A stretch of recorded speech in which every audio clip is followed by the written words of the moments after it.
Shalom. Amen. Les vivants.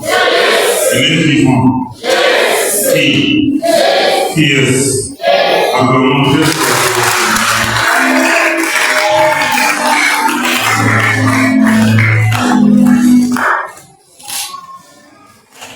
aujourd'hui, Dieu se révèle à nous comme un Dieu qui libère.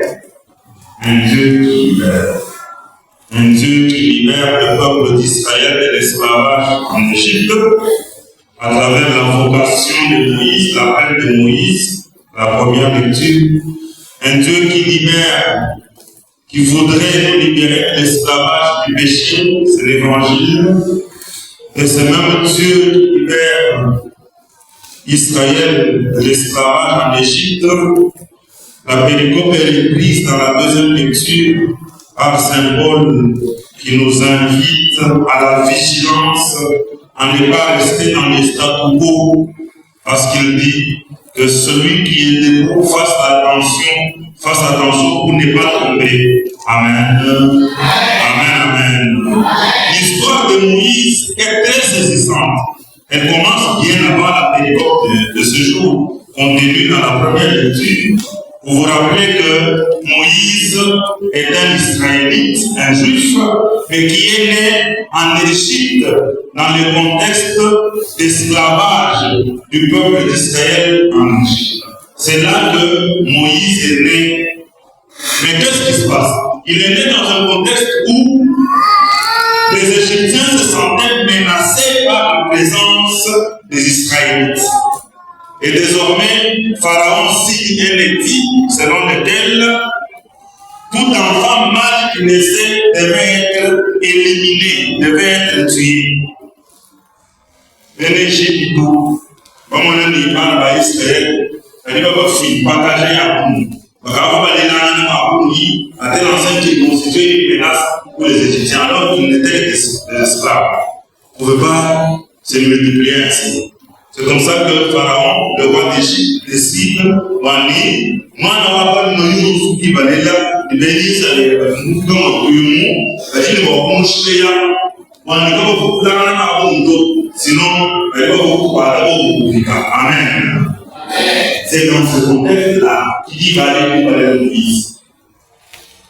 Rappelez-vous que Dieu a dit à Jérémie, avant ta naissance, je te connaissais. Pourtant, Moïse, Moïse,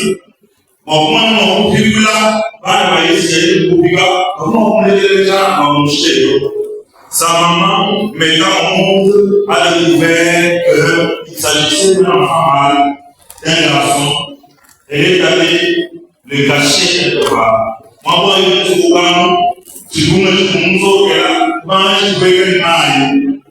et tu veux mal, son grand en Égypte, le monde est tout moi, je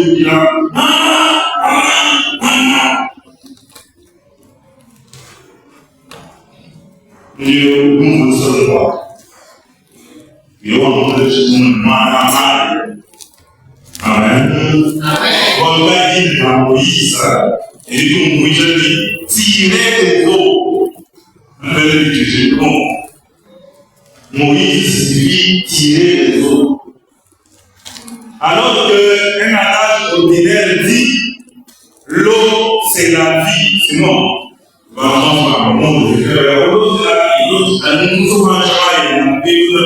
c'est la vie. Puis il y a un monde où il y a un mal, tout le monde dit l'eau c'est la vie. On dit un mal, l'eau c'est la vie. Donc il y a ce paradoxe-là dans la vie.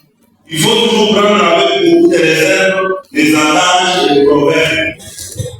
Ils sont souvent ambivalents, c'est-à-dire ça peut signifier une chose, un autre jour signifier le contraire. Par exemple, quelqu'un qui dit facilement qu'il trouve une femme trouve le bonheur. Est-ce que celui qui trouve toute femme trouve le bonheur? Si vous ne dites pas femme, vous trouvez une yoga vipère.